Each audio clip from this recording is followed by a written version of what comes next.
front. Now we're going to see a little four-wide action. Crazy out of the triangle. Oh, he gets over into the lead under record.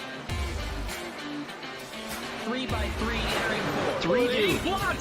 At the flag stand, side by side, it's going to be Jason Maines winning it at Talladega.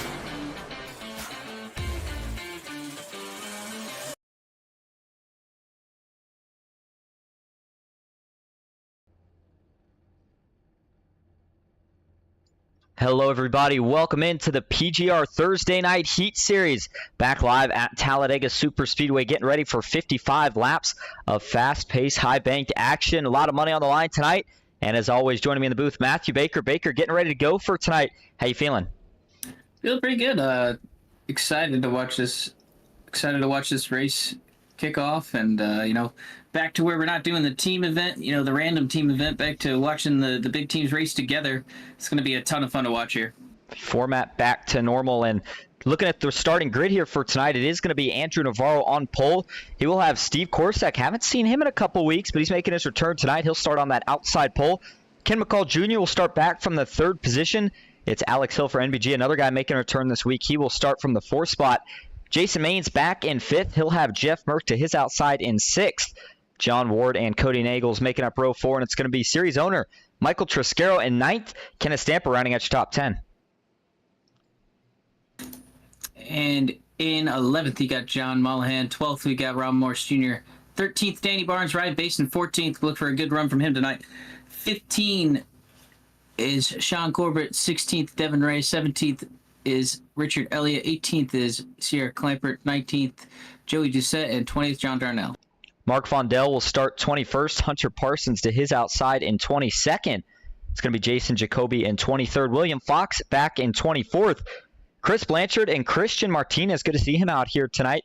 They will be making up row 13. It's going to be Nick Hasia, I believe is how you would say his last name. He'll start 27th. And I believe that is a new driver here tonight in the 28 truck. Michael Clay to his outside in 28th. Mike Davenport will start from 29th. And it's Garrett Maines rounding at your top 30. 31st, you got Daniel Eberhardt. 32nd, Dylan Jones. Trevor Osmond in 33rd. Brock Westmoreland in 34th. 35th, Chad Rouse. Logan York in 36th. Josh McCullough in 37th. Doesn't look like he made the field. Alejandro in 38th. William Ransone and William Scott rounding out your field. And taking a quick look at the race info here for tonight. As always, 55 laps. 60% fuel, one fast repair, track temp 97, weather outside 72. So I don't think handling will be as much of an issue here tonight. But as always, doesn't usually come down so much of handling as it does these guys trying to fan out 3 and 4 wide. It's all going to occur here shortly. Green flag is in the air. We're racing at Talladega.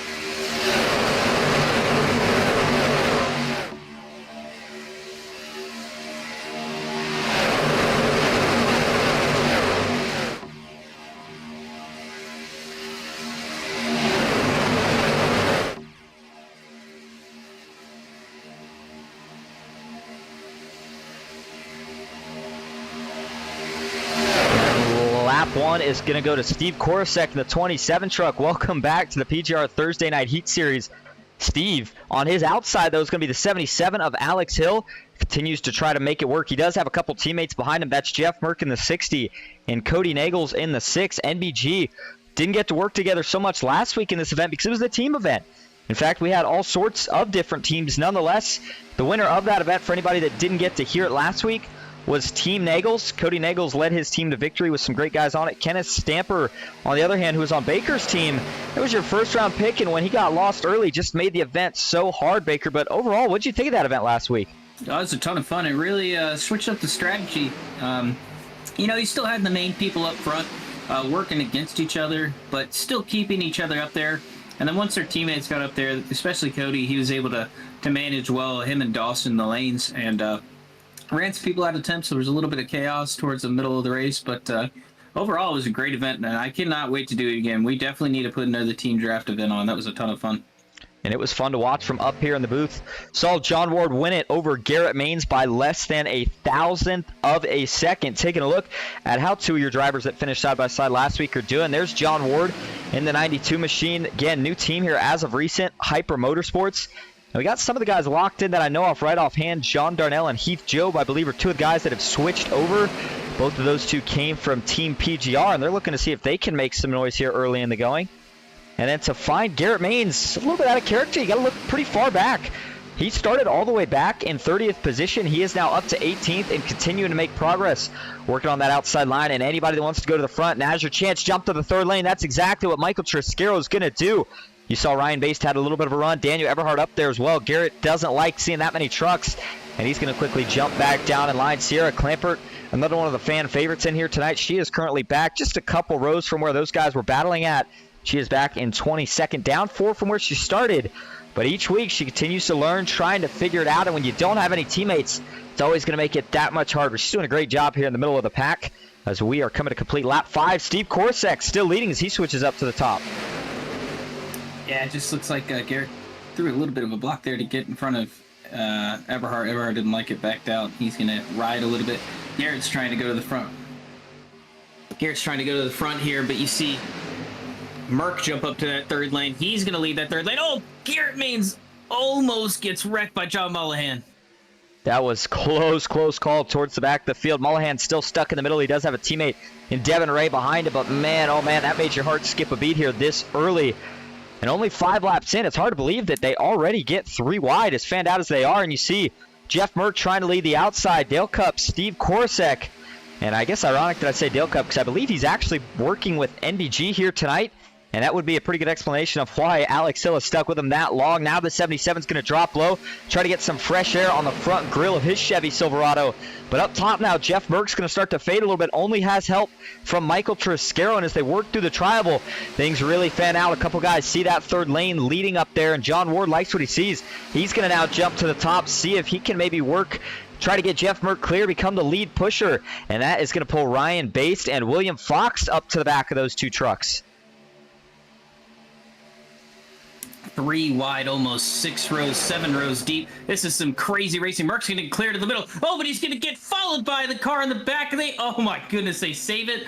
Somehow, Steve's able to hang on to that truck, and we keep it going. Merck's going to drop down to the bottom in front of Sean. Yeah, last time that we saw most of these guys, again, when you think about money racing in general, a lot of guys you see at the front, they love to do a lot of money racing. And last race we were at was in the Xfinity cars over Tuesday Night Thunder. Of course, Baker, one of the guys that ran in and won the race. But the reason I bring that up is because the Xfinity cars were very, very dicey. We saw a lot of wrecks, hard to handle. Here tonight in the trucks, you're seeing probably the same aggression level. But so far, things staying pretty clean despite some close calls. And all that aggression has gotten Jeff Merck to the lead just in front of his teammate on the inside. Michael Triscaro continues to push up top. Another big wiggle. John Ward has to bail out of the throttle to keep the 34 from heading down, causing the big one. Man, oh man, that third lane is doing a lot of pushing, and that's the second time now they've got away with a really close call, Baker. Yeah, very close call. Triscaro looks like he drifted up about half a lane, and Ward was just already there, so he got on his not on his quarter panel, but on his left side of his bumper, turned him a little bit. You see Merck jump up to that middle lane. Great move by him. You can see NBG really controlling this, keeping Steve up here. A good alliance between him and these three, and Steve is one to stay up front. Usually he's got Lima and Butler, but right now he's making it work with MDG. And you got to risk pushing through those corners, at least if you want to stay at the front. Jeff Merck, Steve Korsak got linked up all the way down the front straightaway right there. I think Jeff will probably jump back down in front of his teammate here. Again, just switching lanes, trying to control temps on both lanes in order to keep them even. And that third lane made a lot of progress, but I think John Ward got a little nervous after that quick save from Michael Triscaro. I think that caused him to simmer down for a couple laps. Now he's starting to get a little bit of confidence back in that 34 truck. And now he's starting to slowly try to push him back up to the front and gain the momentum. And now the momentum's starting to switch that outside line. 73 got really offset at John Ward. Ryan Basto checks up, and the third lane continues to struggle. And as Jeff Merck jumps back down to the bottom, now the middle lane with fresh temps, they're going to surge a little bit. Here comes the push from Cody Nagels through the tri-oval. Still 3x3. 9 laps now completed. Great 3-wide action throughout the pack here. You got some stragglers in the back. They're running their own race. running the Haley Deegan approach from last week. She said she'd ride in the back the whole time, and what she come away with? She came away with the top 10. That's what these guys out back are looking to do. But up front is just some very intense, very, very tight racing that we're seeing. Teammates working together very well in the middle two lanes, but that outside lane's starting to really get that momentum. You know, Ward's going to get his temps, and whenever he gets it, will he take it? He's not clear. Oh, John Ward is going to get split 4 wide. There's some contact now. 73 is trying to check up to let him in. This is going to kill the momentum on that third lane. Meanwhile, Navarro with troubles on the bottom. Looks like Ken McCall Jr., the veteran, is going to let him back up in line, but that is going to absolutely just disintegrate that third lane. They're all going to fall back, try to look for some spots to jump in line. Garrett Maines likes to take advantage of broken opportunities for other guys, and that's what he's going to do here. He will now jump up to lead that third lane while they still have 3 trucks in it, and now Michael Triscaro, who we know loves to push, going to be making a lot of progress. But here's a look now at Jeff Merck, who is currently leading that middle line. Pat him up, and I wanted everybody to see if you can notice, taking a look at his driver cam, he's got one of the nicest setups you'll see in here, and watch the chair that he's in. You'll see it actually tilt a little bit here as he gets down into the corner, as he tries to hold a nice steady wheel. Going to be a little tougher to do when you got a simulator that's that realistic. We appreciate Jeff for carrying an onboard camera for us here tonight. Cody Nagels now made the move to the bottom, and he's going to draw even now with his NBG teammate. That's a great move by them. They're 2x2 now. You've got Garrett Maines up top with Triscaro. Triscaro's giving a great push. Oh, but you see Jason Maines looking 4 wide. He doesn't put it in there. It's a little too early for that. But just know that that lane is open, and Steve is leaving it wide open for him to take advantage of. And as Baker mentioned earlier with the Haley Deegan approach, in the sense of just sitting back for now and playing it safe, looking at all the guys that are going with that approach, it's starting to kind of split off a little bit into 2 packs. Now going all the way down, looks like Alejandro Montes de Oca, Chad Ross, and I believe Joshua McCall too, as Baker had noted pre-race. Not sure what issues they have, but they didn't actually make the race, so it's 37 trucks on the field here tonight, and it's William Scott currently sitting in last place, Dylan Jones, Daniel Eberhardt, and even the one of Christian Martinez, some notable drivers that are currently sitting towards the back right now.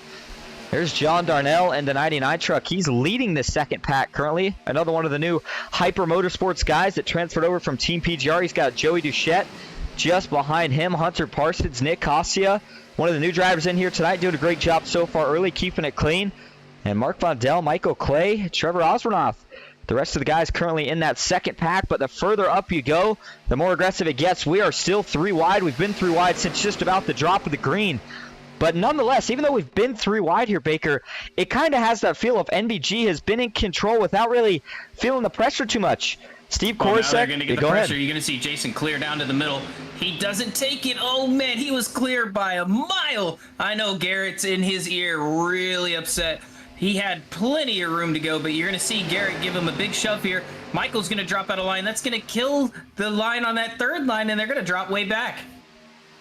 And Garrett going to run out of temps here pretty quick now, as he is the only pusher. That 4 truck falling back a little bit now. That's Brock Westmoreland. Good looking truck tonight. I don't believe he's got any teammates. He's trying to make some friends early, and helping the Maines boys is a pretty smart way to go about it. He currently sits 4th on that outside line. Merck's going to surge ahead again now. See if he drops low. You see Korosek getting a little bit offset of that 60 truck. Again, you can get away with a little bit more in the trucks than the Xfinity cars, and there's a swap. The 60 to the inside, the 27 to the outside, and that's going to allow the 34 of Michael Triscaro to look for a surge up the middle. Navarro tucks in line. Wow, that was a close call. Jason Maines got a little bit of tunnel vision, Baker. He almost came down when Steve cleared. That was a big move from Steve. Jason was just locked to his back bumper, didn't know he was coming down, was just following the bumper in front of him, and almost went into Michael. It's such an easy thing to do. We see it happen a lot, but Jason, one of the pros in the series here tonight, and he did a great job of making sure that he stayed up right at the last second. Michael Triscaro continues to push Steve Korosek, and Triscaro's in a little bit of a tough position here in the sense of, I don't know if Steve will drop down to let that 34 cool off. He may try to jump up at some point, but right now the 2 Maines boys, they are trying everything in their power to get clear again and try to break up this powerhouse, well, I would say trio, but they got that 4th guy here tonight for NBG Motorsports. You got 3 of them on the bottom, 1 of them in the middle, and man, doesn't seem like anybody can get by right now. Now you see the 88 truck pulling up to the back bumper on the middle line. That is going to be another one of the new drivers here tonight, Jason Jacoby. And so far, he is up 11 positions from where he started, looking to get to the front here before the first round of pit stops. Speaking of that first round of pit stops, currently 15 laps in, and looking at fuel, these guys can do well, rather it was at 60%, so these guys should all be able to do, if I had to guess, I would say somewhere around 17 to 8, I'm going to say 18 to 19 laps actually. And we'll have Baker confirm that. But if that's yeah, it looks like around 18 to 19 laps, maybe 18. 19's stretching it, but you see these guys back here, it's definitely possible for them to get to lap 19 for sure. And if they can make it to, even if they make it to the max fuel, of course, at 19, it's still going to be a 2-stopper as it stands right now. But if we were to get a caution at any point, which of course is always very likely when you see racing this aggressive, it would make it a 1-stop any time after probably lap 20, 25-ish, maybe a little bit sooner. Nonetheless, though, is 16 laps now completed, and you see everybody starting to slowly file down. Looks like the 88 truck having a little bit of difficulties right there as he's flashing on and off the screen. John Ward now the single man out on the outside line, and here's Eberhard and Jones. We have seen this strategy from these two guys before. They like to kind of sit a little bit further back. That is until we get closer to the green flag pit stops. They save a little bit of extra fuel so they can try to get to the front, maybe stay out a lap later if that's what it takes to do so, and put themselves in good position after the pits all cycle out. But I mean, a pack of 37 trucks, they're not all going to come together. Jason Maines, big moment there. Jeff Merck got him offset just a little bit in the third truck in line, and he realized really quickly that he was going to have to check up for Maines to save it, and yet again, everybody is able to hold on. Settle down here. I think the pit stops are coming pretty soon. You see the top lane not really rolling as much as it was. No 3-wide action. You see Dylan Jones slotting line. Everyone's lining up single file. You only got 4 trucks up top now just looking for a spot to get in. Maybe they got a teammate. Maybe they got a friend up there to try and get themselves clear and try and get themselves down in line. But looks like a couple of these guys are going to be the sacrificial lambs. Yeah, and with 4 trucks, Garrett Maines really trying everything here to see if maybe he could have got Michael Triscaro clear. Maybe it would have helped his cause. But even then, he's only going to have 2 trucks behind him. I think at this point, they're just going to have to either hope that inside line pits here, and then they go the next lap, or, yeah, as you said, they're just going to have to fall back, sacrifice the track position in order to get in line for these green flag pit stops. Expecting maybe the first round this lap, and then the remainder of the guys next lap here, if they're able to make it that long. And while everybody's single filed out, Baker, you notice it allowed that second pack that we talked about. We're starting to separate a little bit from the leaders. They've all lined up, and they're starting to catch here, but you can see that gap is still enough to where they're going to have to get up there before pit stops, or it's going to cost them some time on the back half of it. Yeah, it's definitely going to cost them some time. There's such a delta between the front, and I mean, you see the end of this single file line. It's almost to the middle of the backstretch, and the front of it is entering 3 now. So it's a huge, huge gap. You're going to see a couple people come down pit road this time. And Sierra Clamper leading that pack. I'm not sure why her truck is not able to pull up, but nonetheless, here we go, taking a look up front. Yep, NBG going to lead him down, one hard into the wall. So that's Steve Korosek. It is big damage on the 27. That causes mayhem. Merck's going to get turned, Stampers around the middle of the field. Chaos on pit road. They're still piling in Baker. Nobody's got anywhere to go. And man, oh man, it looks like a parking lot, rush hour traffic style here down the pits. And it's not going to bring out the caution as it's off the track, but that is going to cost a ton of guys a ton of position. Yeah, that just started the absolute chaos. Everyone came down pit road at the same time. We'll take a look back at it in just a moment, but we're going to go back up front to see how the rest of these pit stops cycle out. As Baker noted, just about everybody came down the pits. These 4 stayed out, and Michael Triscaro, I think, made a good choice. May not have got to go in with his teammates, but he's in good hands. Going to come out the mains, boys. His yellow flag is now out. And I'm going to take a guess that this was for that incident on the pits. But again, we do have race control live in-house, so once Baker gets everything sorted out on track, he will let us know. Let's go back and take a look at the incident on the pits. It's going to start with Steve Korosek. And does he just get turned here? That's Jason Maines. I wonder if Jason didn't realize he was pitting. That's certainly what it looks like from this view. Let's take a look, though, from the chopper cam. Now watch Steve peel off. Steve peeling off a little late, and man, I gotta wonder if Jason didn't know he was going in. I mean, that was a really odd look. Let's ride on board with Jason here first, see how his throttle sounds. All right, and here's the one truck. See, follows Steve down, and you know, I don't think he ever realized that Steve had actually pulled off the track. You see, he was running pretty close, just trying to push Steve, and I don't think Jason realized that Steve had ever went down to try to pit.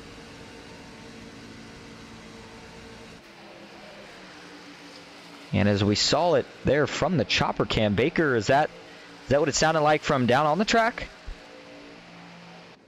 It just looks like Jason didn't know that Steve was pitting and followed him down and then just ran into the back of him. Maybe he was below the apron. That was a move that you don't really see by Jason that happens very often. So yeah, may have just been kind of casually riding, not thinking about it too hard, and definitely cost Steve Korsak big time. You saw the hit there from the spotter view. Taking a look from a couple different angles here. Watch TV3. So once he gets sent around in the front of the field, it's going to allow him to miss most of the people. Watch that hit. Boom! Shoots him off the inside wall so hard that it's going to bring him right back up into traffic. Everybody sees this, and now it's in panic mode. Sean Hill slams on the brake to try to make sure he's able to get checked up in time. And it works out for him, but then you go back here to guys such as Kenneth Stamper, and they're not really able to check up in time at this point with as much chaos as there is going on. And looking for a view here from Kenneth Stamper. We'll back that up a little bit more for you. And Jeff Merck was the other truck that got spun around. So Stamper, I'm not sure if he saw that and this was why, but you see he gets wide out into the grass. Sean Hill with a big checkup. And then once Stamper comes down off the grass, he spins out Jeff Merck, gets into Cody Nagels. Cody's able to hold on, though, and both of those trucks come to a stop, basically blocking every lane for the pits. Stamper trying to get it back going, and unfortunately he's going to get tagged a couple more times. One of them could have been, can't tell if I think that's Ron Morris Jr. maybe. And then it looked like as well a couple other guys going to pile in here late. That is William Fox, and Logan York got spun into his box. I mean, it was just absolute chaos. Guys backing out, coming back on track, just take it where you can get it. But out of all that, Steve Korsak, the only guy that had to indeed use his fast repair, at least from the looks of it, that would be the good news of it. And Baker, was that indeed what the caution was brought out for? a caution was brought out for looked like Danny Barnes went to get up to speed, just kind of spun the tires, went into the middle of the track. And we did not get to see that initially, so let's go find him and take a look at it. And here was Danny on the pits, one of the guys that came in late. And you're going to see him pulled back out on track. Yeah, maybe it wasn't Danny. I'm trying to find it again. I was going to say, it looks like that was under caution. It was around Andrew Navarro on pit exit. All right, and we'll go find the 42. We'll get it figured out here. Just a matter of time, but I mean, again, you know, there may have been one thing that caused the caution, but I feel like the initial chain reaction that kind of sparked it all was, of course, all the chaos we saw in pit entry. And yeah, there it is. You see, it looks like it's just behind Andrew Navarro, actually just in front of him, John Darnell into 99. Doesn't happen too often, but man, it's caught me before. I'm sure it's caught you before, Baker. These guys have ran 16 laps or so on the tires. They're a little bit slick, and you don't really have time to take all four when you're in the pit. So coming out, you still got to be just a little bit careful getting on the throttle to make sure all tires are under you. And yeah, John just puts a little bit of wheel to the left right at the time where he's starting to get some wheel spin and sends him on the track, tags the outside wall. Luckily, there was nobody else coming along at the time, so he's able to get it back going. And again, I don't think there'll be too much damage to that 99 truck. So as we go back live up front, it's Daniel Eberhardt leading the way here as we are just getting ready to cross the halfway point. Cody Nagels in second, Andrew Navarro third, Alex Hill back in fourth, Ryan Baste in fifth, John Ward in sixth, John Mullihan in seventh, Ken McCall Jr. in eighth, Devin Ray in ninth, and Sean Corbett rounding out your top 10. Also the second running Toyota in the field. Navarro is currently the first running Toyota, and he's got a Chevy and a Ford just in front of him. But, you know, based off what we just saw there, Baker, we're going to expect another pit stop probably somewhere around lap 40, give or take a lap. And do you see maybe the way these guys race until that pit stop change at all from what we saw during that first run? Or do you think they get right back to the 3 wide?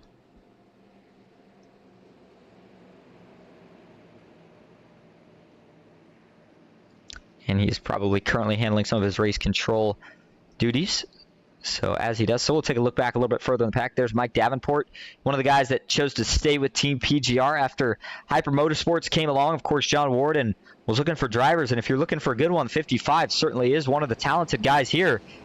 But he chose to stay loyal, stay where he's stay with his roots, Team PGR. He's going to have Mark Vondell just in front of him. And Sierra Clampert, the big surprise through the pit cycle in terms of the amount of track position she gained. And she is now just outside the top 10. I think this is really important for her. With this good a track position, she needs to fight hard here to try to maintain it. If it doesn't work out, it doesn't work out. But this is one of the best positions she's found herself in at this point in a race here for the PGR Thursday Night Heat Series. And she's got a great shot at it being on the inside. Doesn't have to worry about having teammates in order to stay near the front here. Just got to make sure she makes the right moves. Green flag is back in the air. 23 laps completed. It's going to be 23 to go here at Talladega. Eberhard off to the races with a good start. He got the push from the 77 of Alex Hill. That's two NBG teammates making up row 2, but as Cody shifts now, looking for the lead, that's going to put Alex in a little bit of an odd spot here. He's going to have to stay hard to the back bumper of Daniel Eberhard if he wants to keep that inside line making momentum, but he doesn't have to worry about pushing hard enough to try to get clear because he's got a teammate on the outside, and it would probably work in his best benefit if Cody's able to stay somewhat clear. Man, I'm not sure what happened with Sierra and William Scott here, but it looks like everybody just left these two all of a sudden. To the top, Jeff Merck, Mike Davenport, Mark Vondell, they started there and they stayed there. Ken McCall Jr. not going to drop down. He'll stay up top. Looks like Corbett does, and now Based follows. But off of turn 4, no 3 wide yet. But now we're going to see John Ward start to fight for the lead here as Sean Hill is going to jump to the top lane now. Eberhard gets side drafted. Nothing he can do. And the 77 is going to take the lead coming to the line. My goodness, that was a close call from John Mullihan. He almost got him sideways. Oh my goodness! Cody Nagels went to go to the bottom and John Ward cut his nose off. I did not know how that didn't turn the field. What a heads-up reaction by Cody Nagels to get back up to the middle. And you see a little bit of loose car towards the middle, towards the back. Oh my goodness, and we're still holding on to it. As you see, Garrett Maines now going in the top 3 wide. A lot of action there down the backstretch. And somehow they all save it. Take a look from the blimp cam real quick, and you see how much that's going to break up the pack. But yeah, great job everybody for making sure that they hung on and didn't run into the back of each other, but it broke up the front pack. And you saw initially looked like Garrett Maines and Steve Korsak, two guys that fell to the back after the pit cycle and the caution here. And they're ready to go back to the front right after all the big checkup. They immediately jumped out 3 wide. They're looking to go to the front. But it's still all Cody Nagels and Andrew Navarro on the outside, Sean Hill to the inside. And going back to that block John Ward made, he's maybe thinking to see how it would work, and I think he's going to think twice before he tries it again. He is really laying it to the back bumper there right now of that Martin Sports 77 machine. Garrett Maines, though, on the outside. He's still trying to get some going with Steve Baker, but, I mean, they're going to need some more help. Yeah, it's just, you see that middle line really starting to fall off now. Andrew doesn't have the support. He doesn't see Sean's going to pop up to this middle line. But, you know, I thought the aggression would have backed down after the wrecks happened. But, you know, the wreck happened on pit road, so no one's really seen that aggression on track yet. And looking at some of the, I wouldn't say blocks, but lane control that we're seeing, for example, from the 77 truck right there, it's a lot easier to do when you have a teammate behind you than when you have someone that's not a teammate. And when they're 2x2 like that, it starts to become sort of a gamble on are you going to get split 3 wide or not if it's not a teammate behind you. But right now, with Cody being second on the outside, Alex is just going to continue to try to make a push, control both lanes. And now as the third lane forms up, it's going to be Devin Ray and Ken McCall Jr. McCall Motorsports now looking to see if they can flex some muscle and push their way to the front, as they know we are over halfway through this race, and everybody's going to want to lead the group in for that next pit cycle. Oh, John Ward cuts the nose off. He had to for Sean Hill because, you know, Daniel Eberhard was running really hot on tips. It's going to give the run to that top lane, but the middle lane's still surging. Only 4 cars up in that third lane, not really making the momentum that I'm looking for. Taking a look at your track map here, looks like William Scott. Actually, no, I take that back. I meant to say Logan York back here in 32nd is the only truck not currently with the lead pack. 33rd yellow flag is out. And we got trouble with, looks like your 31st position running truck. I think that's Brock Westmoreland. Yeah, it is. And that's the 4 truck. Doesn't look like he's got any damage, but he has spun in the wrong direction. You can see, based off the tire marks, look like that thing spun back up the banking, but was able to go back down before he actually hit the wall. And that's going to be a good break for Logan York, who we just mentioned. And then I believe we had one more truck that was getting ready to be a lap down, and that was, yep, sure enough, Ron Morris Jr. in the 76. So he's glad to see that caution. Let's go back and take a look. Second caution of the night falls on lap 27. And at this point, it looks like, yeah, we would still have a green flag stop, so we're not in danger of losing that just yet. And there you see Brock spinning in the background. See if we can go take a view. He was not running in the lead pack. Wow, that was a close call for William Fox, who does get up into the outside wall but misses him. And oh my goodness, was that Sean Corbett just below him as well that somehow misses it? I don't think it was Corbett actually, but we'll take a look in a minute. So here's Brock currently. He was running, I think, in the 20s. Anyway, this was that pack that was trying to catch the leaders, and just the 28 starts coming up and looks like just clips him. 28, that's Nick Hasia, one of the new guys here tonight. And we'll take a look again from the chopper view, but it certainly looked like the 28 was coming up a little bit. And he maybe was either trying to get a side draft or trying to pick up that 4 truck, but unfortunately just maybe misjudged it here. Let's take a look. You see Brock starts to drift up, giving these guys plenty of room, actually. And yeah, I mean, the 28 just chases him up and just hooks him. Not much more to it. It's an odd look. Brock doing everything right, make sure he got out of the way, and once the 28 hooks him, you can see that sends the 4 truck down to the apron. And once he slides back up, man, there's the close call for William Fox. And try to look at who that was just behind him. And I'm thinking there was more to this in the sense of I think that the 28 of Nick Hasia, I think he was probably just trying to slide in line behind Brock right here. But unfortunately, like I said, just that little bit of a misjudgment and brings out the caution. Good news for Brock, though, is that he didn't hit anything, and he won't have to worry about using a fast pair. Man, I was trying to figure out who that was with the absolute borderline close call. My goodness, see if we can find who it was. And man, oh man, it was. I don't think it was Michael Triscaro, although it might have been. Let's back it up a little bit more. And actually, it's going to be somebody that comes in just behind Michael Triscaro. And there's Brock spinning. Watch how close this gets. William Fox recognizes it. So he just jumps up the track immediately. Doesn't want any part of it. And then coming down low right there. And we're going to see if we can get this to get sorted out a little bit prettier of a picture. That's a 33 of Michael Clay. I was wondering. I was like, we haven't seen Michael too much tonight. And that was because he was in that second pack. Let's take a look on the onboard here for the 33 truck. Watch how close this gets.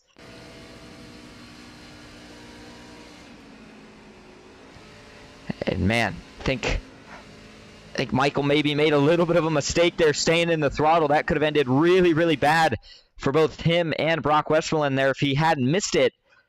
And man, when you're that far back and you got nobody behind you, I always thought it's, I know he's in a position where he's trying to keep the draft, but I would say 9 out of 10 times, if there's a truck wrecking on track, it's going to bring out the caution. And when you know that's the case, you got to take the conservative route. But nonetheless, they both get away unscathed. So we are going to leave it at that. Going back live, looks like it's going to be Alex Hill being scored up front. John Ward in second. Cody Nagels third. Andrew Navarro in fourth. Devin Ray in fifth. Ken McCall Jr. in sixth. John Mullahan seventh. Daniel Eberhard in eighth. Garrett Maines in ninth. And Sean Corbett currently rounding out your top 10. How about William Ransone? Another new driver here tonight. He is in the 40 truck, but guess what? He is up 27 positions from where he started. And hey, hometown, Hawaii. How about it? Driver out of Hawaii, rather. Good to see him in here tonight. And so far, having a pretty decent run. Sierra Clamper was able to hold on pretty well there during that last run. She is currently back to 14th. And the other truck right next to her, William Scott, he's fallen back all the way to 25th. So maybe some differing strategies there. A lot of guys chose to come down to the pits, and they're going to choose to top off. But it's still 25 laps to go. So we're not going to make it all the way, Baker. But if you're in the back, I mean, you might as well top off, right? Yeah, definitely. I think you for sure come down and top off if you're 20th on back. It doesn't look like many are doing that, but we're trying to discuss if we have 3 green white checkers right now. The admin cautions are turned off, and it's only iRacing cautions right now. So we're trying to make sure that if a 3rd green white checker happens, we are able to go green and keep it to a finish under green instead of finishing it under caution. And that's certainly always something that you always have to worry about here when you're controlling and race control for Baker's sense, in the sense of iRacing cautions. Man, they're helpful if a little bit of an aid, but they're not normally on. Normally we do go by manual cautions. I'm assuming that was just a little bit of a setup issue here tonight, but that's the reason it brought out the caution for actually both incidents here tonight. Remember, when it's manual, I believe it's 2 or more trucks around on the racing surface. Both things that have brought out the yellow tonight have been a single truck around on the racing surface. That was John Darnell for the first caution and Brock Westmoreland for the second caution. And when we go back green here, it will be exactly 25 laps to go. That final pit window opens in just about 6, 7, actually I'm going to say 7 or 8 laps from when we do drop the green here. And we'll see if any of the teams decide to go in early. Usually not a very favored strategy here in the trucks. Certainly is in the Xfinity Series and maybe sometimes in the Cup Series. But I think we'll see guys running it either towards the end of the window or sometime after halfway through that fuel window. We're going to find out here. Appreciate everybody that's tuning in here tonight. You are watching the PGR Thursday Night Heat Series on Ghost Racing Network with Austin Green and Matthew Baker. If you enjoyed what you see tonight, feel free to let us know in chat. Hit the subscribe button, like button, whatever you feel is satisfactory. We certainly always appreciate it. And Sean Hill would appreciate it if his teammate can give him a good push here right off the start. You see that inside third row rather, starting to fall back a little bit. That's Devin Ray. It's going to cause a little bit of a stack up on this restart. There you go. You see it between Garrett Maines. And it looked like the truck just behind him. Can't tell yet who that was. But John Ward gets a pretty good restart. He's getting a big push right now from Andrew Navarro. Look for Ken McCall Jr. and Daniel Eberhardt. Actually, probably not Ken. He's going to try to stick to the middle and give, well, what used to be his ex-teammate support. See if they can't get that 92 truck clear and make him the lead pusher. But Daniel Eberhardt, that's the area where I look to see maybe a block on that third lane when somebody tries to go. And look like Corbett took a little bit of a peek right there for just a moment. Nobody bites, and he's going to quickly tuck back down in line. Chris Blanchard in the 19 truck. And Baker, I mean, do you get a read? What do you think of this paint scheme here for Chris Blanchard? It's a pretty cool paint scheme. Definitely one of the best ones out on the track. I like the new Hyper Motorsports paint schemes. They're all kind of the same. They've got that chrome outer body and with the flames, and they're all different colors. I really like them all. Yeah, Hyper Motorsports, of course, you can identify by the big logo on the hood. And you know what? You're right. I didn't even think about that, but they all do have the same flames, just with pretty much different color. I think Heath Joe, no, he's got flames too on his truck. I like to see it. We'll see if they can get, well, it would be their second team win here in the PGR Thursday Night Heat Series if they could get the job done tonight. And their first week as a new team here, PGR, John Ward got the job done. And we'll see if he can go back-to-back with the win here tonight. Haven't had a chance to talk too much about payouts just yet.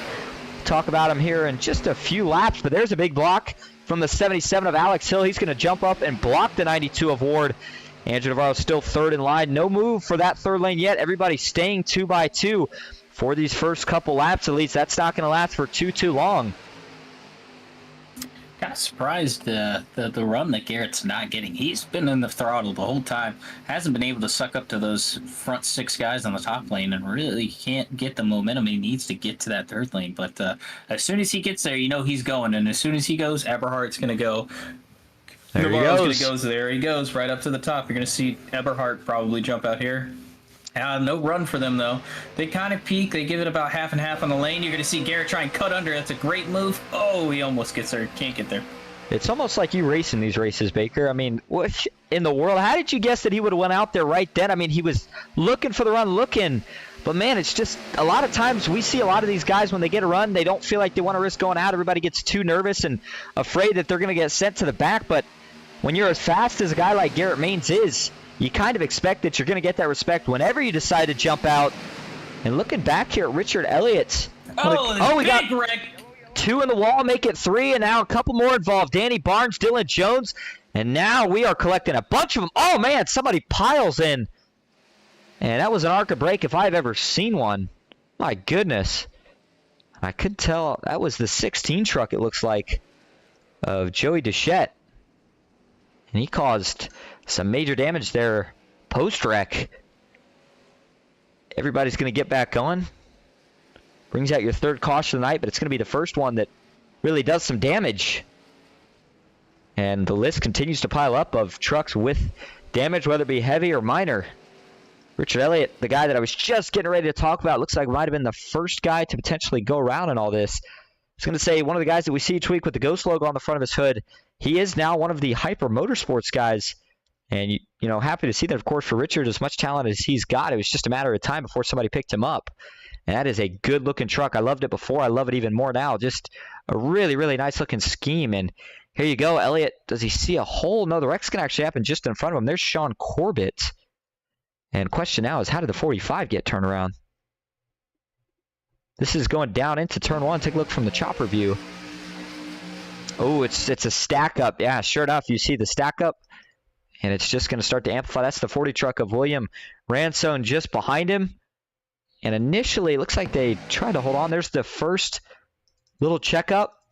Sean on the back bumper of Mullahan. You can't push this far back in the pack.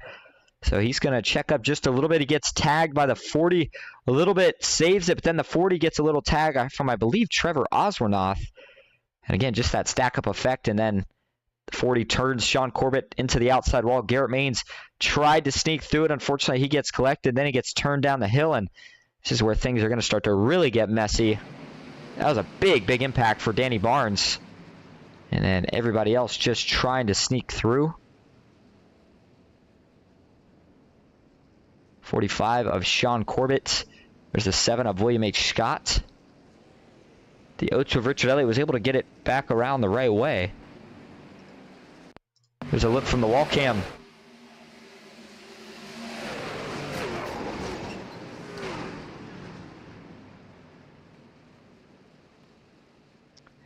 And, you know, it's just hard racing. Again, the stack-up's nothing that anybody necessarily did wrong, just a part of what we see at super speedways. Fortunately, it happened at a bad time as you had 2 trucks both getting to the bumper of the one in front of them at the exact same time. And here's the ride on board for Danny Barnes through it all. He's going to see it occur. He's going to try to jump out of it. Tell you what, I couldn't tell from that view if Sierra Clamper made it through or not. She made a little bit of contact with the truck right in front of her, and unfortunately, I have a feeling that Sierra, yeah, she does not quite make it through this one here. She gets down to the apron. You see Richard Elliott get turned. She makes not too heavy contact there. Here's the rest of the trucks coming along, and there's the contact that's really going to hurt. As everybody else slides in, and go back now and let's take a ride on board with Joey Duchette. He tries to get this thing loaded up, but I think he tried maybe a little too late to stick a ride. He sees him wrecking, and I mean, he definitely is out of the throttle. I gotta assume maybe it's just because he chose to go to the bottom. It just doesn't seem like he was really like he really scrubbed off that much speed before he got to the main part. I mean, it certainly looked like a hard hit, right? Let's break this down a little bit. The wreck occurs right here, so should be off the throttle. There he is, off the throttle. Maybe a little bit late, but no harm, no foul. And he's trying to get checked up. The thing I got to assume is that he just couldn't brake any harder. The thing was going to lock up, or maybe it was just not really slowing down for him, even if he was on the brake. But certainly was a late pile into the wreck. But in all fairness to Joey, when it blocks the whole track, you try to kind of pick a hole and shoot the gap. And in this case, just not quite able to do it. Let's take a ride, take one more look rather, on TV6. Here we go. We'll go up here to where Garrett Maines first gets turned around. There it is, and here's everybody piling in. Garrett's going to slide down. There's the 16 flying into the picture. All right. So we go back live. Baker, what's the official rundown looking like on that last wreck? Yeah, it just looked like a stack up that you saw there on the inside. Not anything really anyone could do. Trevor tried to check up for William. William tried to check up for Sean, and it just the chaos ensued there. And what did you think of that last incident there with the 16 truck? Looks like Chris has a take about it in the chat, and we saw what we saw here. Yeah, it looks like he tries to avoid it, but he just doesn't get on the brake pedal like we need to be. But he gets an EOL. He called himself out. He said it was a problem, but you just got to get on the brake pedal. That's just saying. It certainly looked like. I mean, you heard him get off the throttle, but the truck just never really scrubbed off that much speed, and that would certainly explain why. So with 19 laps to go, it's going to be John Ward leading the way on the inside for Hyper Motorsports. He'll have Andrew Navarro on his outside in second. Alex Hill being scored in third currently. He's got a teammate, Cody Nagels, to his outside. And then McCall Motorsports, Ken McCall Jr. sitting on the inside of row number 3. And Daniel Eberhardt seems like one of the guys that we always see at the front by the end of the race, if not any sooner. John Mullahan, Devin Ray, 2 more McCall Motorsports drivers. They're going to be rounding out row 4. And rounding out your top 10 right now is going to be Chris Blanchard and Trevor Oswernoth, who I guess was able to get through that last wreck relatively unscathed. He was at the start of it, so he might have been able to drive through for the most part without getting too much damage. And man, oh man, you see a Garrett Maines. I don't know why I said you see a. You see Garrett Maines himself currently back here on the inside in 16th. And, you know, do the math. About 18 laps, he's going to have to make up at least a position every lap. Just about every lap. And, you know, he's going to probably be making up 2 or 3 with how aggressive he's able to find his way through these packs. We'll see if he can get any help on his march to the front. There's the 28 truck. Nick Hacia, good recovery after an incident earlier. Back into the restart zone we go. Green flag is back in the air. 18 laps to go at Talladega. Time for a little crank it up. Here we go.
Back live. Well, we've been live, but it's going to be the end of the Crank It Up segment for the night. Hope everybody did enjoy, and that's because up front, things are starting to get a little bit dicey here.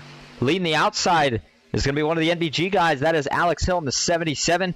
John Ward on the inside, but how about the big run now that we are seeing develop from that third line? It's NBG's Cody Nagel, Steve Korsak back up here after the big hit he took earlier in the pit road incident. Dylan Jones, that third truck in line. Big block by Ward Baker. Can only play with fire for so long before it's going to burn you. How many blocks is NBG going to let that 92 make before they dump him? Oh, I thought Andrew was going to take it full wide there. He had a gap between Hill. Hill's been out of the game for a little bit, not holding as tight as he usually does. But you see John Ward running a really great race. He's been up front all day, able to manage the lines here as he's going to clear down to the bottom, get in front of Kenny. And don't know if that was quite the best time to get clear. As you saw, the run from the inside was not quite there. That's going to allow the outside Cody Nagels to surge. And I think if he gets clear, Alex Hill, he does. He gets clear by plenty. He might jump to the bottom here and bring Andrew Navarro with him, but his teammate Cody Nagels not going to be clear to the middle. So Navarro sees that, says, okay, if you don't want to jump low, I'll surely take it. And that's going to send the 77 back a couple rows. Everhart and Navarro both going to get clear of the middle. And sure enough, they're going to jump right back up to it. That should tell you just how dominant these guys feel like the middle and top lanes are, which, I mean, Baker, does it come as a little bit of a surprise when you look at track temp as only 86 right now? Yeah, no, not really. I think whenever the bottom temps go, you just don't want to be there. It's a terrible place to be once the temps go because you have the side draft along with not being able to get cool as the second car in line on the bottom. If it's a green light checkered, I'd love to be on the bottom. But if I'm not there for if I'm there for more than 2 laps, I want out of there as soon as I can. Cody Nagels found his way down to the middle. A little surprised at once Navarro and Everhart jumped to the middle, they just lost all their momentum as quick as they did, allowing that 6 to clear further back. Man, oh man, that was a close call. Couldn't tell if all 3 trucks saved it. They didn't. We got one in the wall. It's Logan York. He's the only one.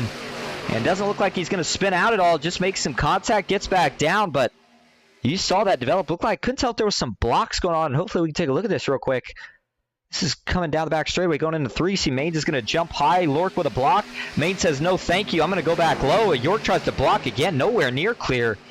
And that could have been a disastrous wreck. Jason Maines, I don't think, was too happy with that 0-1 truck right there. I think he made sure that he knew about that.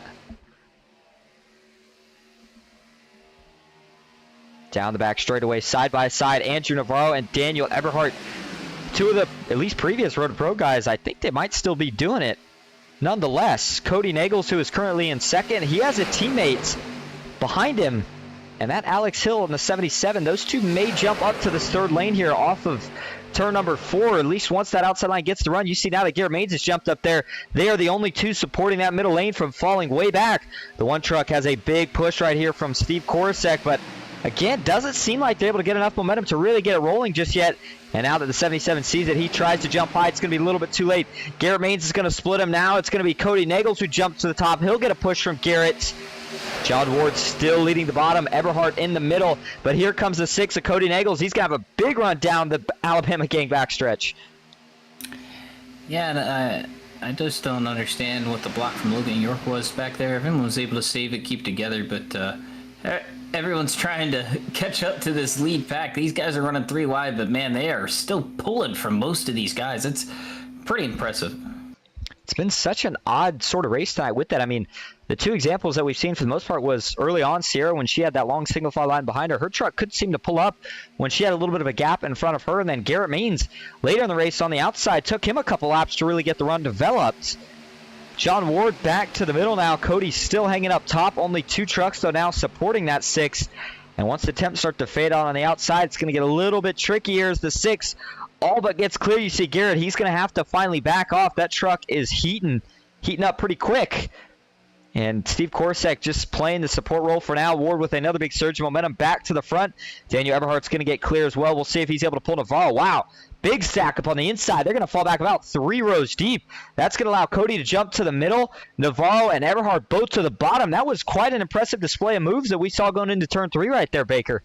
And the difference this time between them hanging out Sean is that you see Cody got in line with Ward, and now it's burying Eberhardt and Navarro. They do not want to be on that bottom at all. You see Ward's going to go to the bottom. You're going to see, oh man, a little bit of split. You see Eberhardt gets clear.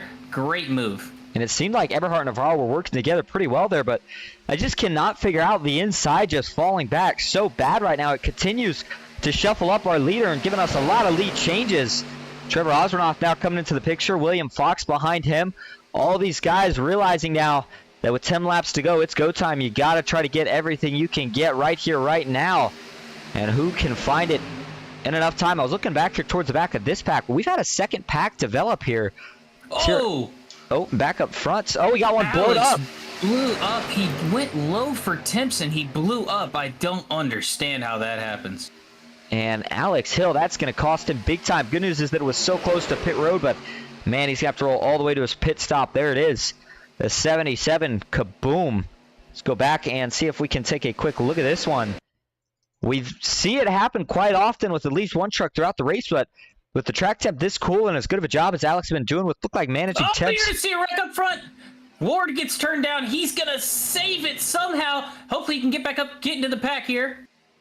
And man, and we're going to hold on for just a minute, or hold our breath rather for just a minute here to see if everybody does indeed save it. And it looks like they did, so taking a look at what's going to happen to Ward right here.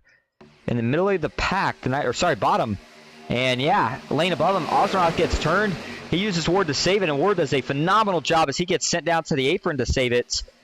Unfortunately, though, that cost John Ward all of his track position in the process. But, man, 2 really, really close calls back-to-back right there, Baker. These guys are going at it. A lot of action all over the track.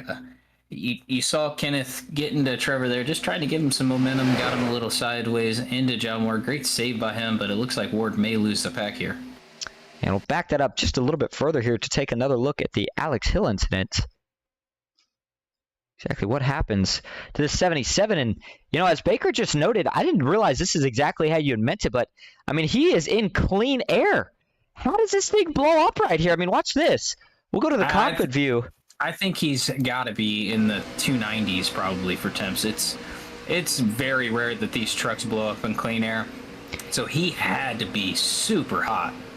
And yeah, what you got to remember here, at least from all the knowledge I have, correct me if I'm wrong on this, is whenever you're actually in red temperature, technically the truck can blow up at any time. And as Baker said there, if he's up high enough, when he first jumps low, it's not instantly going to go from red to green. It's got to cool until it gets out of that red zone. And while it probably did cool pretty quick for like maybe 1 to 5 degrees there when he first hopped out, it was still in the red and just let go, kaboom. And that's a tough break for Alex Hill, who made that move at a perfect time. And man, you hate to see that.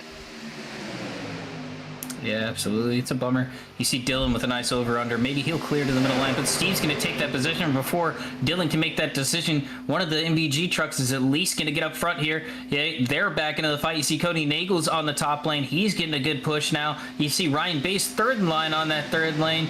He ran really good in that little guy race. Just came up a little bit short. Wish that race would have been broadcasted. Man, that was a barn burner of a race.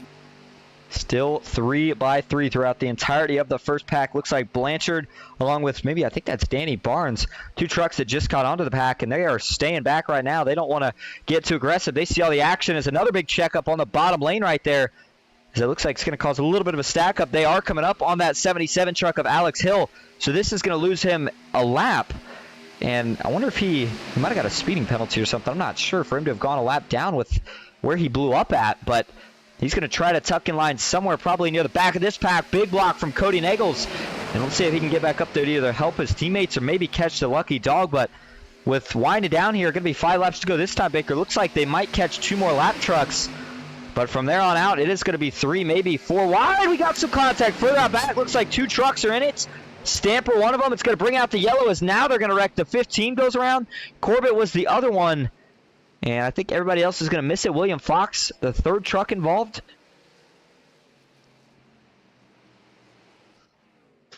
And it brings out your 4th caution of the night.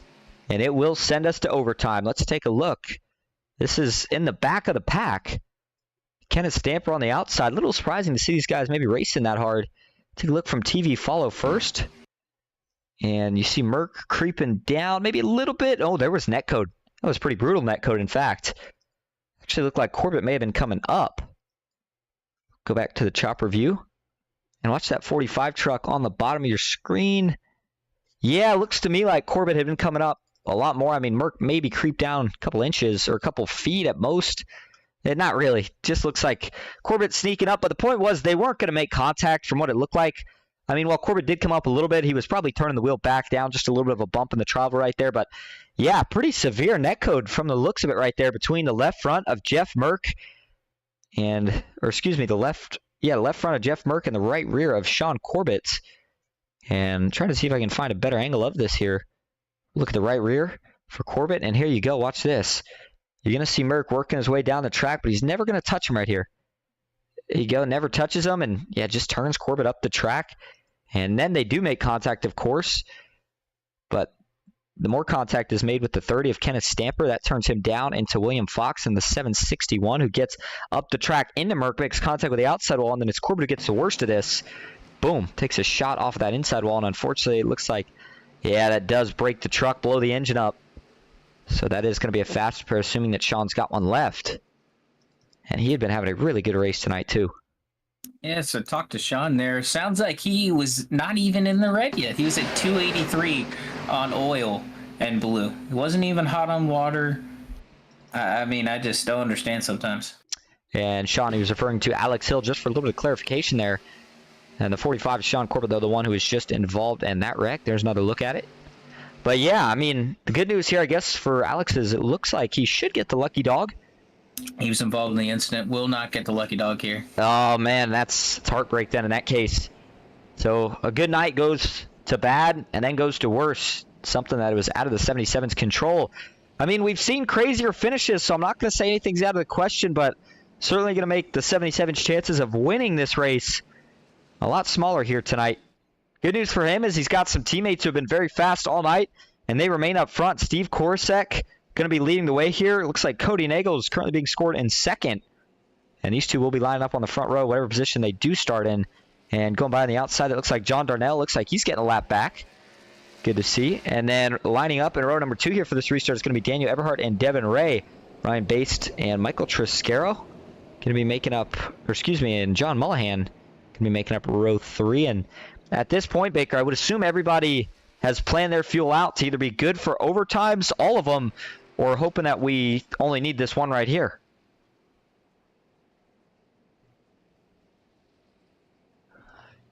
And Baker sorting some more stuff out, so go ahead and listen to me for a little bit longer. Trevor Oswernoth, saw involved in a wreck earlier. He's recovered pretty nicely, currently in 12th. Back further in the field, Sarah Clamper down to 23rd. And then there's Richard Elliott. He was involved in not the last caution, but the one just before that. Alex Hill in the 35. He's going to come in and top off as he was the truck that blew up, and at this point is going to need another caution and hope that he's in a good position to get the lucky dog. So it'll be a 2-lap shootout to decide the winner here tonight. If we can make it to the white flag, the race will be official. However, if we could caution that first lap, we'll rack them up and try it again. Big thanks again to everybody who's tuned out here tonight. Hope you all have enjoyed the broadcast so far. Let's take a look at where we head next on Ghost Racing Network. It is going to be over to the Manny Ray's NOMA Truck Series. I wish we had a more exciting banner for you here, but that's all we got. Point is, for the Manny Ray's NOMA Truck Series, it's going to be at Talladega Superspeedway, similar to where we're at here tonight in the trucks, of course. It's going to be a good one. You don't want to miss out. Playouts quickly approaching for the NOMA trucks, and a lot of guys could be their last shot if they can win it at Talladega. We'll see who can get the job done. Hickox Racing has been on fire. Let's see if they can tack on yet another one. Maybe get one of their 2 guys that haven't won yet this season, Albert Hewins or Randy Bonomi, in victory lane. And taking a look here at some more information on tonight, and that leads us into payouts. Now, initially what the payouts were based off was, I believe, 50 guys. And yeah, sure enough, had 40 here tonight, maybe 37 to call it safe, because I think 3 guys had technical difficulties at the start. And so payouts were initially going to be 200, 175, 150 for first, second, and third. If I had to guess, I'm going to say those probably went down maybe closer to 150. Yeah, payouts right now. Let me scroll up and find them For first. It's at 175 for first, 150 for second, 120 for third, 100 to fourth and fifth, and 75 to sixth. And there you go. Even with not the max number, payouts still look very, very, very good. You love to see that. And paying pretty far back, too, in the field. Again, we used to do the heat races. Well, not heat races, more or less a LCQ race. Haven't had that the last couple weeks. This field's been hovering right around 40. Haven't needed it. But nonetheless, the racing, I feel like it's been getting a little bit better. And so far tonight, it's been really, really phenomenal. I mean, all in all, 4 cautions. 2 of them for single truck incidents that, you know, maybe normally wouldn't have brought out the caution.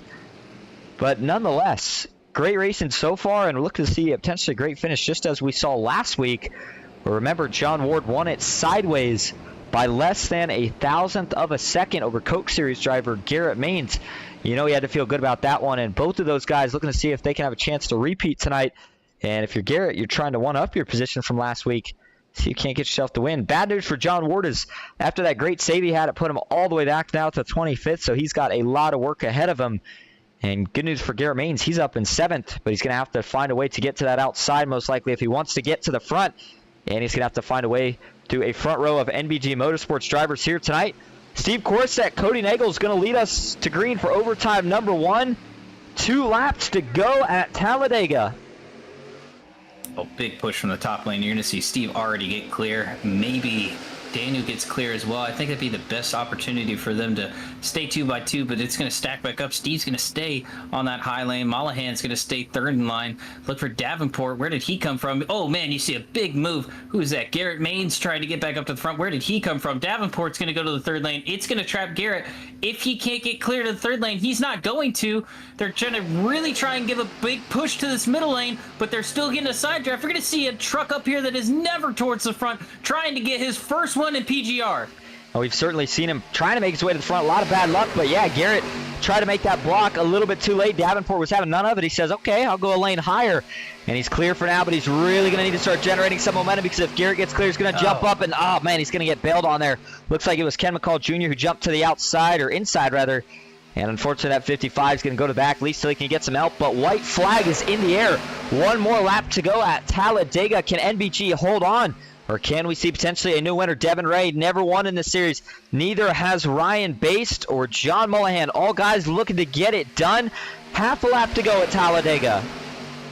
You're going to see a big run here. You're going to see Garrett hop up. He's going to get to the outside of Mullihan. He's going to be leading that third line. Look for Eberhardt to maybe jump up. He's going to go in front of Garrett. That's going to leave the middle wide open. Maybe you're going to see Cody hop up to the middle lane. He does. That bottom line's going to get a big run, but Steve's going to give a big push. We're going to be 3 by 3. This outside lane has a real chance to win this race. Big stack up, final gas off of turn number 4. Eberhardt, Nagels, and Devin Ray on the bottom. Now Mullihan looks for 4 wide. No help in the middle. It's going to be a drag race between the outside and the inside. At the line, it's going to go to... Can't tell. It's a photo finish, but it's going to be Devin Ray. Wins his first race in the PGR Thursday Night Heat Series by less than a thousandth of a second. What a finish. They kept it clean. They kept it side by side. Oh my goodness. Are you kidding me? Devin Ray, first win, and he gets it on Team McCall Motorsports. That is going to be one happy man. Up 15 positions from where he started this race at. And he didn't lead any but the last one. It's the only one that matters. What a great race. And a great push from Ryan Baste. I mean, oh my gosh. Unbelievable pushing from him on the bottom lane, and he had Navarro up him the whole time. It was awesome. As Devin Ray brings it around to burn it out, we'll take a look at your final results here real quick for the night. Bringing home the win, as we just noted, was Devin Ray. Second, Daniel Eberhardt. Cody Nagels finishes up in third. Ryan Baste in fourth. Garrett Maines in fifth. Steve Korsak in sixth. Ken McCall Jr. seventh. Andrew Navarro in eighth. John Mullihan in ninth. And Trevor Osmanoff rounding out your top 10. In 11th, you've got Michael Triscaro, Dylan Jones in 12th, Jason Jacoby in 12th, or sorry, Dylan Jones in 12th. 13th, you've got Jason Jacoby, Hunter Parsons in 14th, 15th, Michael Clay, Jason Maines in 16th, 17th, Joey Doucette, Mike Davenport 18th, Ken the Stamper in 19th, and 20th, Logan York. Jeff Merck finishes 21st, Mark Vondell 22nd, William Rinsone in 23rd, John Ward 24th, Sierra Clampert 25th, Brock Westmoreland in 26th, Danny Barnes in 27th, William H. Scott in 28th, Nick Hasia in 29th, and William Fox in 30th. 31st, Christopher Blanchard, Richard Elliott in 32nd, Christian Martinez in 33rd, Sean Hill 34th, John Darnell in 35th, Sean Corbett in 36th, Rob Morris Jr. in 37th, and the last car that was able to make the field but didn't get any laps under his belt was Joshua McCullough. And Chad Ross and Alejandro did not make the grid. All right, well, the first thing we're going to do here before we even think about talking to your winners, top 3 rather, is we got to go back and take a look at this finish. Devin Rea continues to celebrate and burn it down, and I can't believe I said Rea, especially after his first win. Devin Rea himself. But, man, let's go see just how much he squeaked it out by here. It was not much. Going back here off of turn number 4, they almost wrecked about 3 different times coming through turn 3 and 4, but somehow they all held on.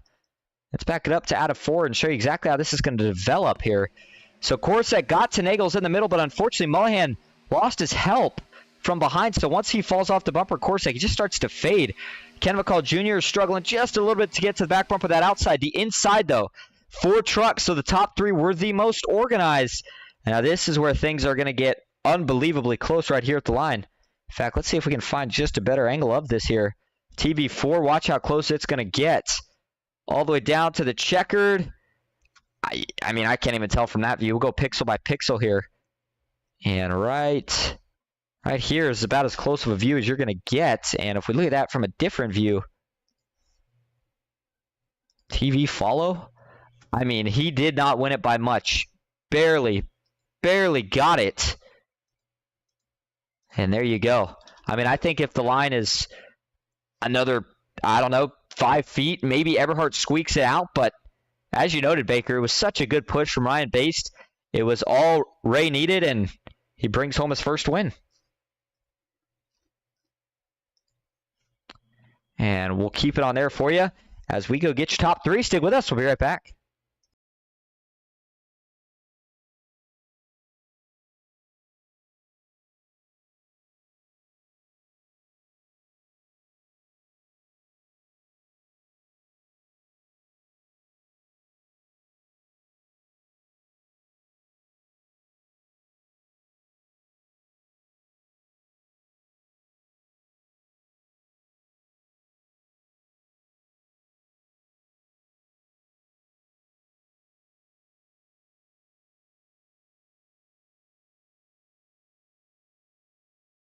All right, back live at Talladega Superspeedway. We're going to start first with your third place finisher, Cody Nagels. Cody, this is awesome in the booth. You got a copy? Yeah, what's up, boys? Well, a crazy race with a crazy finish. I think all in all, you guys were all separated by less than a hundredth of a second and a thousandth between the two leaders, but you bring home third, a podium finish. How you feeling after tonight? Not too bad. Man, Devin was pushing me good. That was some very good work on the bottom by Devin. Steve got hung out with Everhart and Garrett up in the top, so I go to fill the mid because I didn't want to lose Steve. Obviously, I'd like to have his help too, and I also figured, Devin might be hot because he no-lifted me for every bit of a lap and a half. So, and apparently I went at a good time because Devin told me he was flashing red when I went up. So it was, I felt like it was a good move up. I might have won the race if I stayed bottom. Then again, Devin might blow up, and we're all out there to try to help each other when we can, as well as race each other. And I think it made for a really good finish. Certainly did, and you got to see, of course, Devin Ray get his first win of the night, but you brought on an extra teammate tonight with Steve Korsak. Unfortunately, though, one of your teammates who was up there all night, Alex Hill, had a little bit of an engine malfunction. Tell us a little bit about what you saw with that. He wasn't even flashing red. He was in the orange, and it was one of them little baby blow-ups that we see sometimes where the motor actually don't pop. It starts just smoking. And as soon as he went down to the bottom, he cleared down to the bottom, and as soon as he hit clean air is when the smoke started. So just a really rough break for Alex. He was up front the whole race. He deserved at least a look at a cash spot, We all, I felt like it ran, I think it was one of the better team races that we had ran in the last couple weeks. But yeah, we only got a couple cash spots, but then again, like I said, in a very competitive race with the guys that's in here, I think if you take two cash spots every race, I think you leave pretty happy. Certainly the case. Well, before we let you go here tonight, is there anyone you'd like to thank or shout out? Yeah, I want to thank you and Baker and Michael Triscaro for putting on the broadcast and for helping run and admin PGR. You guys, all of you do a fantastic job behind the scenes. And I want to thank everyone at NBG that ran tonight. I'm freaking drawing a blank. Steve, Alex, and Jeff Merck. God dang, I almost drew a blank on my own teammates' names. But NBG, we did a good job tonight. Fantastic. All right, thanks for talking to us, Cody. Congrats again on that third place finish, and we'll see you next week. Thank you. All right, that's going to bring us up now to your second place finisher, where Matthew Baker stands by with Daniel Everhart. Hey, Danny, it's Austin and Matt up at the booth. You got a copy? Yeah, man. Well, you were running great all night. You and Andrew seem to be working really well in that middle lane together. You hung out Alex a couple times, and you're able to hang out Devin that one time, but Cody filled that middle line, and it really dropped you guys back. How are you guys going to navigate forward on that bottom line if that caution hadn't come out? Wow, that's a good question because I didn't have Andrew behind me. I was kind of like a sitting duck, and I could see Garrett back there lurking, and I know he's going to make big moves, so I was hoping he'd get to the outside like he did, and that was my only shot. But the only thing is you're worried because Garrett's the third car, and I'm the lead car, so you got Mollahan in between us. He can make that shot, He can try to block that or Garrett wreck or, It's just all kinds of stuff. But luckily, he got the big run, and it just shot me forward. But there's nothing you can do because I know Cody is running up the track a little bit to side draft me. I'm running down to side draft him. While that happens, it's letting that lower guy just, cut the corner a lot better and just pull away from us. So, but he deserves it. Devin's a great driver. He's been due.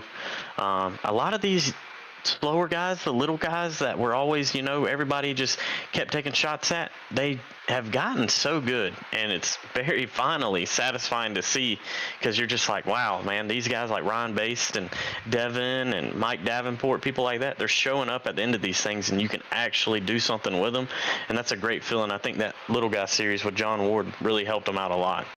Well, it did, and the championship race was, pushed by Ryan Bass. He pushed him to the win. He pushes another guy to the win. But nonetheless, you guys had a great run today.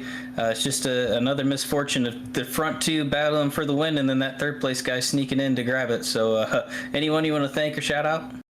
Yeah, thank you guys for putting this on. Thank Michael Triscaro for everything he does. Thank you, Baker, for adminning and broadcasting. Thank Austin Green with Ghost Racing Network. It's just been a great couple weeks for me, and hopefully we'll be back to the next one. Well, thanks for talking to us. Good running. Hopefully talk to you next week. Thank you, buddy. And now we're going to bring in the winner tonight, Devin Ray from McCall Motorsports. Devin, Austin Baker up in the booth. You got a copy? Yes, sir. Well, everybody seems just as happy as we are about it. You get your first win here tonight. And man, oh man, you do it in pretty cool fashion by less than 1,000th of a second.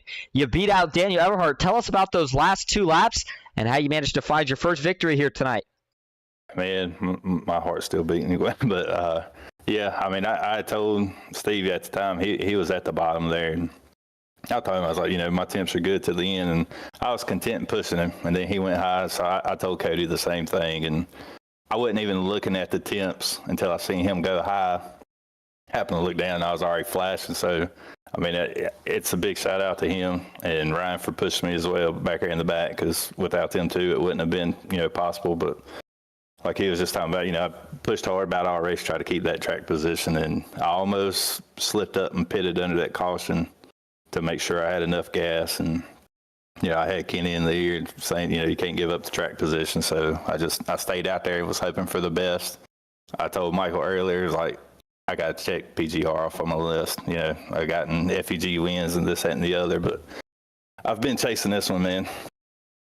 Well, we just heard Daniel Everhart talking about how guys that a lot of people used to consider little guys have gotten so good and so much more talented than a lot of people realize. And I feel like you're one of the guys that was maybe flying under some people's radar. But here tonight, you're definitely going to put yourself on the map in a big way. You do it with your newer team. Didn't quite get one with the last team, but you get one here on McCall Motorsports. And again, I mean, how has the teamwork helped you out so far? Oh, man, it's been tremendous. I learned a lot from them. Running against them anyway, you know what I mean? It's only so many losses you can take before you start picking up on stuff that they're doing, etc. But then getting in here with, Ron, Kenny, John, all of them guys, it's a lot of knowledge in that Discord that really pays off. All right. Well, again, congrats on the first win of your career here tonight for the PGR Thursday Night Heat Series. Before we let you go, is there anyone you'd like to thank or shout out? Like I said, just all them guys over there at McCall Motorsports. I like to thank Cody right there and Ryan for that hell of a push. Like I said, it was so close. I got my, I got down in the dumps there for a second. I was like, nah, I think I got second. And then I seen the ticker change. I was like, hell yeah, Spirits got back up there, bud. But I just, like I said, thank you guys for putting it on. Michael as well. I told him I was chasing it. We finally got it. All right. Well, thanks for talking to us, Devin, and we will see you next week. See if you can go back to back. Yes, sir. Appreciate it. All right. Well, there you go. That's going to end your interviews for top 3. Devin Ray gets the win here tonight. It was a phenomenal race with a phenomenal ending. I'll tell you what, Baker, I really liked everything I saw here tonight. Yeah, it was a great finish. A little bit of mix-up in the middle of the race, but when it came down to it, these guys kept it clean, and another great finish there. 3 wide to the line, and great to see Devin get his first win. I'd love to see Ryan get up there, contend for his first win, but great to see him out there pushing someone to a win. Certainly was. Well, that's going to wrap it up here for our coverage at Talladega here tonight. Again, appreciate everybody that tuned in. I hope you all did enjoy. We'll be back next week for more PGR Thursday Night Heat. And until then, have a good night.